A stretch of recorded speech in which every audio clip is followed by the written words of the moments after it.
ایک اور اہم واقعہ جو ہم اور آپ سنتے رہتے ہیں، ہمیشہ سنتے ہیں، اکثر سنتے ہیں، وہ کیا ہے؟ حضرت ابراہیم علیہ السلام کو آتش نمرود میں ڈالنے کا۔ نمرود جو ظالم بادشاہ تھا، حضرت ابراہیم کے دور کا ایک جابر بادشاہ تھا جس نے لوگوں پر بھی ظلم ڈھائے، حضرت ابراہیم علیہ السلام پر بھی ظلم ڈھائے۔ جب حضرت ابراہیم علیہ السلام نے اپنی قوم کو دعوت و تبلیغ پیش کی، اللہ کی وحدانیت کو بتانے کی کوشش کی، بتوں کی حقیقت ان کے سامنے واضح کرنے کی کوشش کی، قوم نے ان کی بات نہیں مانی۔ انہیں سمجھانے کے لیے، بتانے کے لیے حضرت ابراہیم علیہ السلام نے ایک تدبیر اختیار کی، ایک منصوبہ بنایا۔ منصوبہ یہ تھا کہ آپ نے یہ کیا کہ ایک دن جو لوگوں کی تہوار کا دن تھا، لوگوں کے عید کا دن تھا، سارے لوگ بستی سے نکل گئے اپنے عید منانے کے لیے، اپنے تہوار منانے کے لیے۔ سارے لوگ جب بستی سے نکل گئے، آپ ان کے مرکزی دودھ خانے میں داخل ہوئے۔ دودھ خانے میں داخل ہونے کے بعد کلہاڑی سے سارے بتوں کو توڑ دیا، سارے بتوں کو تہس نہس کر دیا، اور کلہاڑی جو ہے وہ بڑے بت کے کندھے میں آپ نے گردن میں لٹکا دی۔ پھر جب سارے لوگ واپس آئے، دیکھا کہ سارا بت گلا ٹوٹا ہوا، سارے بت اپنے منہ کے بل گرے ہوئے۔ پوچھا گیا کس نے یہ کام کیا ہے؟ لوگوں نے کہا کہ ہو سکتا ہے کہ یہ ابراہیم کا کارنامہ ہو، ابراہیم نے یہ حرکت کی ہو۔ حضرت ابراہیم کو بلایا جاتا ہے، پوچھا جاتا ہے کہ ابراہیم کیا تم نے یہ حرکت کی ہے؟ حضرت ابراہیم کہتے ہیں قال بل فعله كبيرهم هذا فاسألوهم إن كانوا ينطقون، کہا کہ یہ سارے کارنامے تمہارے اس بڑے خود نے انجام دیے ہیں، اگر وہ بات کر سکتے ہو تو پوچھ لو ان سے، خود مجھ سے پوچھنے کی کیا ضرورت ہے؟ اور حضرت ابراہیم علیہ السلام یہی سمجھانا چاہ رہے تھے، یہی سمجھانا چاہ رہے تھے کہ یہ جو بت ہیں یہ بات نہیں کر سکتے ہیں، کوئی نفع نہیں پہنچا سکتے، کوئی نقصان نہیں پہنچا سکتے، تمہارا کچھ بگاڑ نہیں سکتے، تمہیں کچھ فائدہ نہیں پہنچا سکتے۔ جس بت کا یہ عالم ہو کہ اپنی زبان سے ایک لفظ تک نہیں بول سکتے، اپنا دفاع تک نہیں کر سکتے، وہ تمہیں نقصان یا نفع کیا پہنچا سکتے ہیں؟ یہ بتانا چاہ رہے تھے حضرت ابراہیم قوم کے سامنے۔ جب انہوں نے یہ کہا کہ اپنے بڑے بت سے پوچھ لو اگر وہ بولتے ہو، قوم کے ضمیر نے، لوگوں کے ضمیر نے انہیں جی جوڑا، ایک لمحے کے لیے انہیں جی جوڑا اور انہیں آگاہ کیا کہ دیکھو غلطی پہ ہو، تم غلطی پہ ہو، بتوں کی پرستش کر کے تمہارا دماغ اپنے آپے سے باہر ہو گیا ہے اور تمہارا دماغ کام کرنا بند کر دیا ہے، یہ بت جو ہے تمہارے معبود نہیں ہو سکتے۔ ضمیر نے جی جوڑا، انہوں نے کہا یہ تو بات نہیں کر سکتے ہیں، یہ تو بول نہیں سکتے ہیں، ہم بھلا کیسے ان سے پوچھیں؟ حضرت ابراہیم علیہ السلام نے موقع کی نزاکت کو بہتر سمجھا اور نزاکت کو سمجھتے ہوئے فوراً آپ نے کہا افتعبدون من دون اللہ ما لا ينفعكم شيئا ولا يضركم، کیا تم ایسوں کی عبادت کرتے ہو جو نہ تمہیں نقصان پہنچا سکتے ہیں نہ نفع پہنچا سکتے ہیں؟ اغفر لكم ولما تعبدون من دون اللہ، تم پر بھی افسوس ہے، تمہارے ان معبودوں پر بھی افسوس ہے، افلا تعقلون، کیا تم عقل نہیں رکھتے، کچھ بھی سمجھ بوجھ نہیں رکھتے؟ حضرت ابراہیم علیہ السلام یہ بات سمجھانا چاہ رہے تھے لوگوں کو۔ جب لوگوں کے سامنے یہ بات آئی، اصلاح کرنے کے بجائے، اپنی تربیت کرنے کے بجائے، توحید کو سمجھنے کے بجائے، پوری قوم بادشاہ سمیت حضرت ابراہیم کا دشمن بن گئی، حضرت ابراہیم کا دشمن بن گئی اور انہیں مارنے کی کوششیں کرنے لگی۔ بادشاہ نے کہا حرقوا وانصروا آلہتکم ان کنتم فاعلین، کہا کہ آگ جلاؤ، اپنے معبودوں کی مدد کرو اگر تم کچھ کرنا چاہتے ہو۔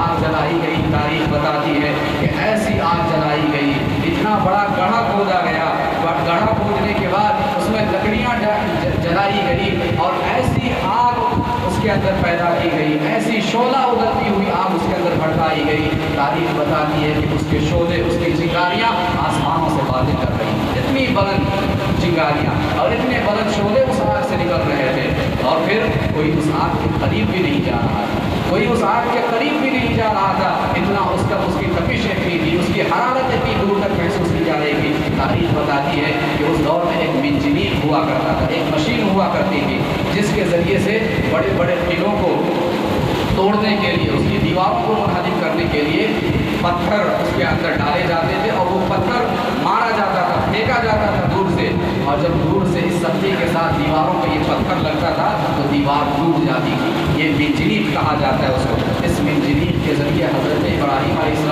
السلام کو بہت دور سے اس آگ میں ڈال دیا گیا، اس آگ میں حضرت ابراہیم کو پھینک دیا گیا، لیکن ہوا کیا؟ جسے اللہ رکھے اسے کون چاہیے،